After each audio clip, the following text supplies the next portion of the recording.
டேய், நீ எதுக்குடா இங்க வந்த? எதுக்கு இங்க வந்த சொல்லு. உன்ன மாதிரி ஒருத்தனோட நிழல் கூட இந்த வீட்டுல படவே கூடாது. துரோகி. ஏற்கனவே நீ இந்த குடும்பத்துக்கு செஞ்சதெல்லாம் போதாதா? இன்னும் யார் உயிரை பறிக்கிறதுக்காக, யார் நிம்மதியை கெடுக்கிறதுக்காக இங்க வந்திருக்க? சொல்லுடா, சொல்லு. அன்னைக்கு உன்னை இங்க பார்த்தப்பவே நான் துரத்தி அடிச்சிருக்கணும்டா. இங்க இருக்கிறவங்க யாருக்குமே உன்னை பத்தி உண்மை தெரிஞ்சிடக்கூடாதுன்னு ஒரே காரணத்துக்காக தான் நான் அமைதியா இருந்துகிட்டு இருந்தேன். இப்பதான் எல்லாருக்கும் எல்லா விஷயமும் தெரிஞ்சு போச்சுல்ல. இனிமேலும் உன்னை உள்ள விட்டா நீ எல்லார் வாழ்க்கையும் அழிச்சு நாசமாக்கிடுவடா. நான் என் பொண்ணை பார்க்கணும். டேய், உன்னை கல்யாணம் பண்ணிக்கிட்டு வந்தவளையே தேவையில்லைன்னு தூக்கி வீசின மண்ணி, இப்ப பொண்ணுன்னு உரிமை கொண்டாடிட்டு வர்றதுக்கு உனக்கு வெக்கமா இல்ல? டேய், ஒரு நிமிஷம் கூட நீ இங்க இருக்க கூடாது. போடா, சொல்றல போடா. வா, வாங்குறல்ல. என்னங்க? ஐயோ, எங்க? அப்பா. அண்ணா, என்னாச்சு? நான் சொல்லிக்கிட்டே இருக்கிறது உன் காதுல விழலையா? போடா.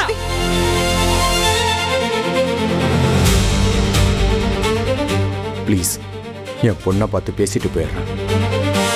உன்ன மாதிரி ஒரு கேவலமானவனுக்கு சுடர்கிட்ட என்னடா பேச்சு வேண்டி கிடக்கு? சொல்லு. இல்ல, இல்லவே இல்ல. நீ ஏதோ பெரிய சதித்திட்டத்தோட தான் இங்க வந்திருக்க. மரியாதையா இங்க இருந்து போயிடுன்னு சொல்லிட்டேன். வாங்குறல்ல, போடா.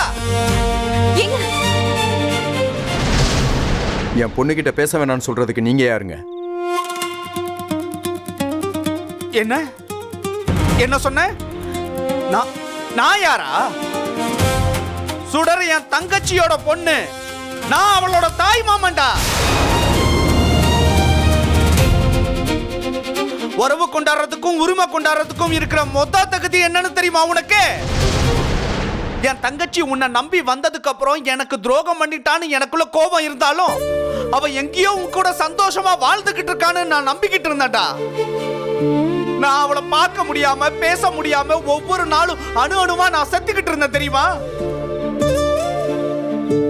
ஆனா நீ மட்டும் தான் முக்கியன்னு நம்பி வந்தவள அனாத மாதிரி நிற்கதியா விட்டது மட்டும் இல்லாம அவளுக்கு எதிரா நீ செஞ்ச துரோகத்தை எல்லாம் வார்த்தையால சொல்ல முடியாது.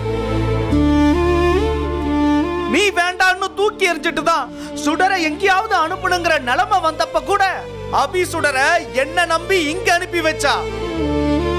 அந்த நம்பிக்கை தான்டா நல்ல உறவுக்கு அடித்தளம். அந்த நம்பிக்கை கொடுக்க முடியாத நீ எல்லாம் உன் பொண்ணுன்னு வந்து உரிமை கொண்டாடுற. அதுக்கு நான் அனுமதிக்கணுமா?